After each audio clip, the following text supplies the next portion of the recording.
V administratívnej budove tejto inštitúcie panoval dnes už od rána čulý ruch. Obrazne povedané, všetko, čo má ruky a nohy v rezorte okresnej justície, bolo k dispozícii. Celkom tu pracovalo 10 senátov, ktorých úlohou je prakticky uviesť včera vyhlásenú amnestiu prezidenta republiky do života.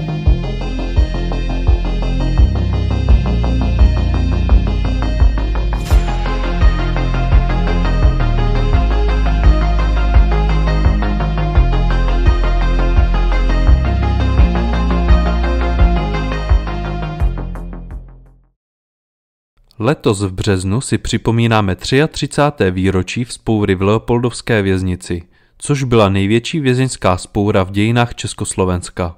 Rozhodl jsem se tedy o této události udělat video. Popíšu vám celé dění vzpoury a budu se věnovat i prezidentské amnestii, která celé řádění spustila. Naštěstí se bezpečnostním sborům podařilo vzpouru rozprášit. Rozprášením vzpoury náš příběh ale neskončí a budeme sledovat i další osudy vůdce vzpoury, který se po roce pokusil o útěk do ciziny. Video má dokumentární a informativní charakter a nemá podporovat nelegální a násilné činy spáchané uvedenými osobami. Naopak má na tyto činy veřejně poukázat a odsoudit je. Video nemusí být vhodné pro děti a mladistvé a pro osoby se slabší povahou.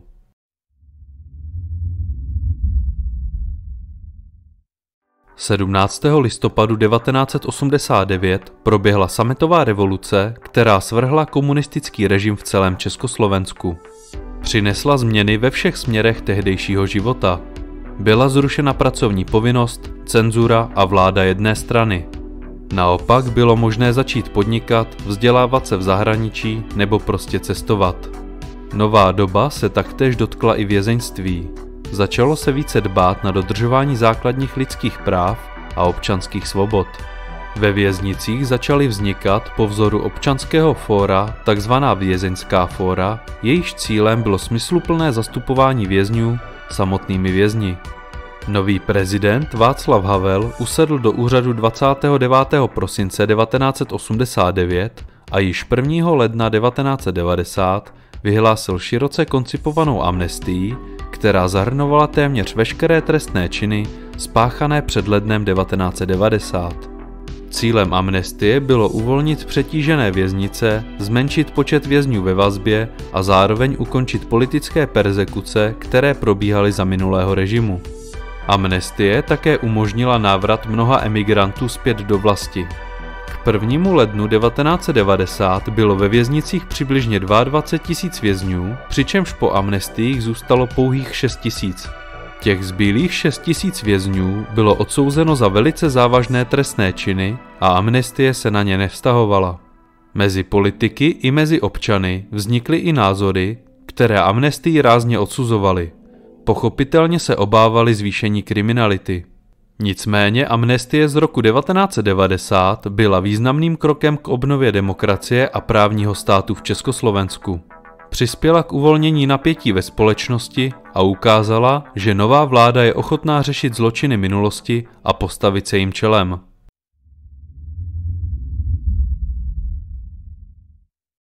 Nejdříve si povíme pár vět k samotné věznici. Věznice v Leopoldově má velice dlouhou tradici. Byla vystavěna již v roce 1669 jako vojenská pevnost a v roce 1855 byla přetvořena na věznici. Věznice se v době vzpoury nazývaly nápravně výchovné ústavy. V roce 1990 čítala kapacita věznice 2 500 vězňů a byla zařazena do 3. nápravně výchovné skupiny, tedy do té nejpřísnější. Byli zde umísťováni ti nejnebezpečnější zločinci z celého Československa. Věznice měla i menší křídlo pro politické vězně, kteří se zde nacházeli až do 8. prosince 1989. Zajímavostí je, že zde byl v 50. letech uvězněn i prezident Gustav Husák. Ve věznici bylo i několik výrobních hal, které fungovaly skoro stejně jako běžné civilní výrobní podniky. Stroje a materiál patřily továrně obráběcích strojů Trenčín a textilnímu kombinátu Liberec. K oficiální komunikaci mezi sborem nápravné výchovy a vězni bylo i v Leopoldově založeno vězeňské fórum, které klidnou formou žádalo o propuštění zbylých vězňů. Mnoho z leopoldovských vězňů však považovalo vězeňské fórum za neschopnou organizaci a chtěli celou věc řešit silou. Jedním z předních odpůrců byl Tibor Polgáry alias Blázen, který si odpykával 9letý trest za sérii loupežných přepadení. 15. března 1990 vyvrcholilo napětí a 217 vězňů vyhlásilo pod vedením Blázna hladovku, během které zcela ovládli ubytovací prostory. Vedení věznice se neobávalo většího odporu, jelikož podobných hladovek bylo v té době dost i v jiných věznicích. Rozhodli se vězně pouze monitorovat a na oko ignorovat, aby je to přešlo. Jakmile se k nejtvrdšímu jádru přidalo více vězňů, tak dozorce vytlačili i z dalších prostor věznice.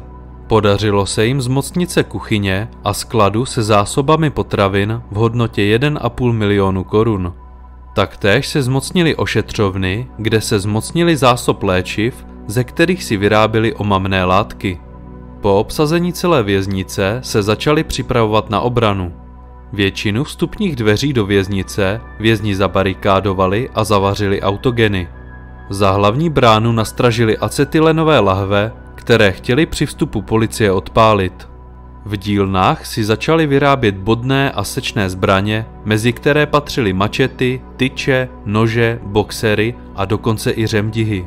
Ze zanechaných vozidel odčerpali naftu a benzín a vyrobili si zápalné lahve, výbušniny a dokonce i plamenomet.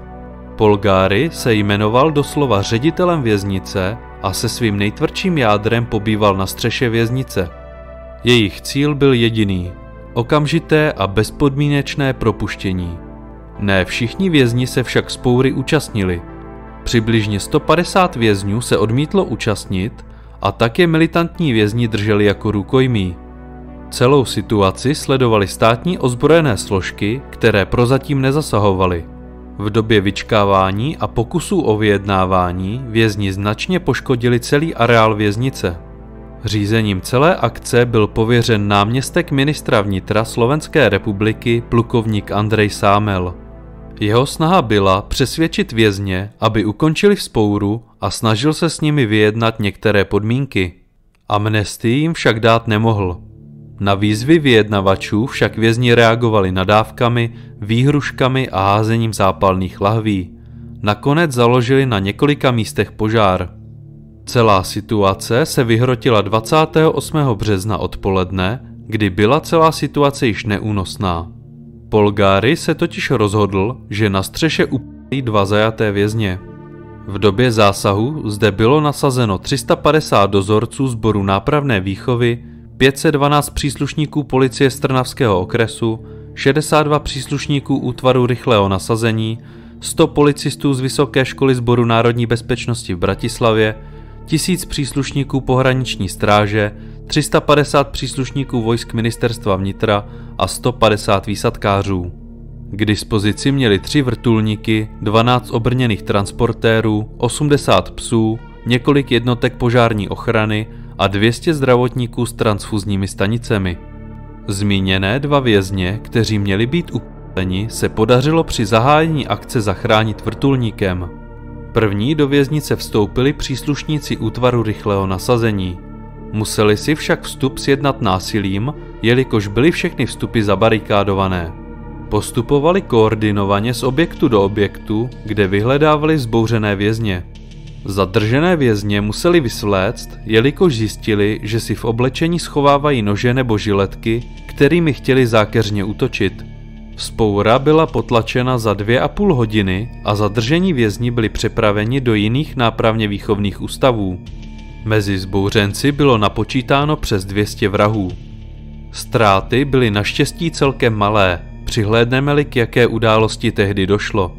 11 příslušníků ozbrojených složek bylo zraněno, z toho 1 vážně, a na druhé straně bylo zraněno 29 vězňů.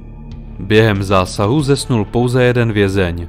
Jeho tělo bylo nalezeno příslušníky v jedné z vězeňských budov. Soudní pitva prokázala, že jeho smrt způsobila výbušnina, kterou si vězeň vyrobil sám a vybouchla mu při manipulaci v rukou. Fotografie zmiňovaného vězně a vyrobených zbraní naleznete na mém Hero v sekci bonusový obsah. Celá akce byla natočena a následně odvysílána jako příloha televizních novin Československé televize. Tuzemští novináři kritizovali přílišnou brutálnost celého zásahu. Naopak zahraniční bezpečnostní odborníci vyhodnotili zásah jako zdařilý. I přesto byl velitel zákroku Sámel odvolán z funkce náměstka ministra vnitra Slovenské republiky. Škody na budovách se vyšplhaly na 30 milionů korun a věznice se stala zcela nepoužitelnou. Z 11 budov 5 zcela zhořelo. Kompletně byly zničeny i všechny výrobní haly. 24. ledna 1992 podal krajský prokurátor v Bratislavě obžalobu na 73 vzbouřených vězňů. Proces byl zahájen 15. října 1992 v opraveném kinosále Leopoldovské věznice. Obžalované soudil Krajský soud v Bratislavě v čele s předsedou Senátu doktorem Josefem Holičem. Celý proces trval více než půl roku a 21. dubna 1993 byly vyneseny rozsudky. Odsouzených bylo nakonec 61 osob. Soud rozdal rozsudky trestu odnětí svobody od 18 měsíců do 14,5 roku. Na soud dohlíželo 105 příslušníků vězeňské stráže a soudní výlohy byly vyčísleny na 3,5 milionu korun. To byla tečka za největší vězeňskou vzpourou v Československu.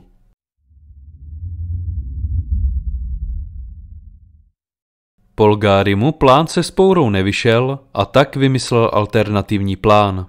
Tentokrát šlo o běžný útěk. Přesouváme se o rok a půl dále do listopadu 1991.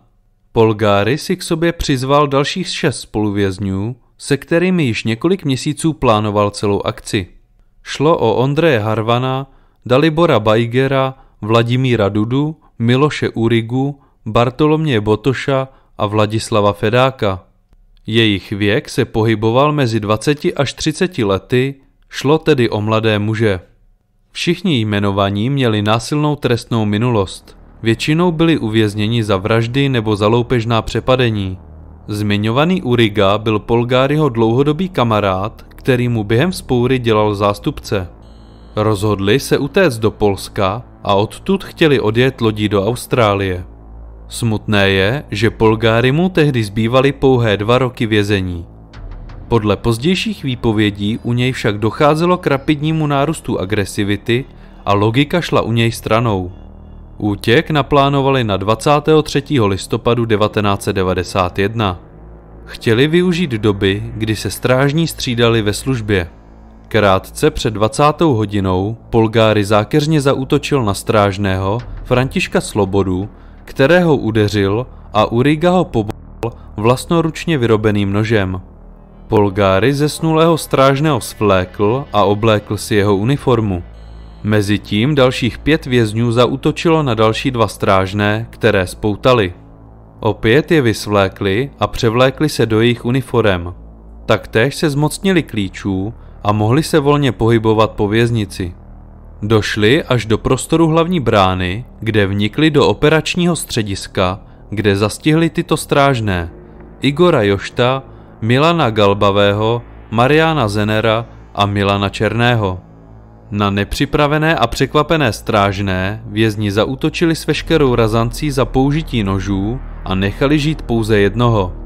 Strážní totiž neměli dle tehdejších předpisů u sebe zbraně, neměli tedy žádnou šanci se ubránit. V operačním středisku se následně vyzbrojili 2 samopaly a 4 pistolemi. Přeživšího strážného si vzali sebou a prošli s ním bránou věznice. Nyní byl plán se dostat do Polska. Potíž byla v tom, že se místo zrychleného přesunu do Polska opili a zneužili omamné látky. V tomto stavu začali se zbraněmi v ruce zastavovat vozidla, která kradli. Zranili přitom 11 lidí. Při útěku zničili několik vozů a s jedním narazili do stromu. Po této nehodě se rozhodli, že jízda autem není úplně nejvhodnější a vyhledali nejbližší vlakové nádraží. Omámení uprchlíci nasedli na vlak, který je odvezl zpět do Leopoldova. Po zjištění, že jsou opět zpět, se schovali ve stohu. Mezitím bylo vyhlášeno pátrání a rozjela se policejní pátrací akce. Uprchlíky po několika hodinách našli a krom Polgáryho se všichni vzdali. Jediný Polgáry se hodlal bránit samopalem, načež byl popraven a zadržen. U soudu poté kritizoval zásah policie a odvolával se na nutnou obranu. 2. února 1993 byli uprchlíci odsouzeni krajským soudem v Bratislavě k těmto trestům. Tibor Polgáry, Miloš Uriga a Ondrej Harvan byli odsouzeni k doživotnímu trestu. Vladimír Duda byl odsouzen k dalším 13 letům vězení. Dalibor Bajger a Vladimír Fedák k 15 letům vězení a Bartoloměj Botoš k 18 letům vězení. Z Polgáryho se po těchto událostech stala legenda slovenského vězeňství. V roce 2018 požádal soud o prominutí trestu. Žádost mu byla zamítnuta a tak dodnes zůstává ve slovenských věznicích.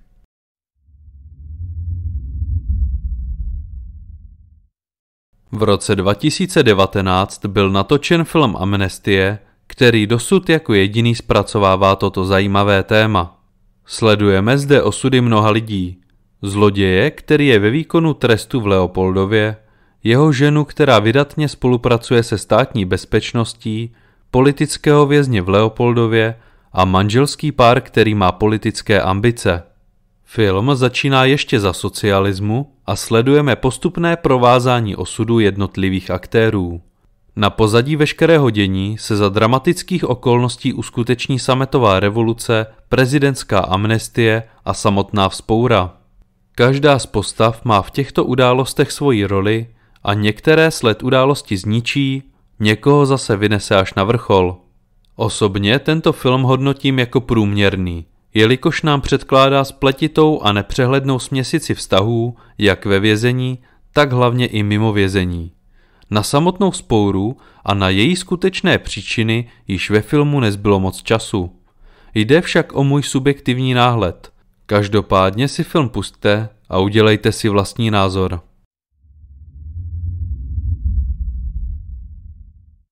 Jak hodnotíte zásah v Leopoldově vy? Byl příliš razantní nebo byl v rámci mezí? Napište mi prosím svůj názor do komentářů. Zkuste však přihlédnout k tomu, že socialistické bezpečnostní síly neměly zkušenosti s akcemi takového charakteru. Právě jste viděli cenzurovanou verzi pro YouTube. Pokud máte zájem sledovat má videa bez reklam, bez cenzury, mít možnost hovořit s tvůrcem a mít přístup k veškerému bonusovému obsahu, tak mě odebírejte na platformě Hero Hero. Odkaz naleznete v popisku videa. Děkuji za pochopení. Děkuji vám za sledování mého videa. Doufám, že jste se dozvěděli opět něco nového a pokud se vám moje tvorba líbí, tak mi tam hoďte odběr. Moc mi to pomůže v rozvoji tohoto kanálu. Taktéž se můžete stát členem kanálu a získat tak různé divácké výhody. Pokud byste chtěli podpořit moji práci, tak můžete kliknout na tlačítko díky a ukázat mi zvýrazněným komentářem svoji podporu. Každé jedné podpory si moc vážím. V neposlední řadě děkuji všem členům tohoto kanálu, kteří mi svojí podporou velice pomáhají.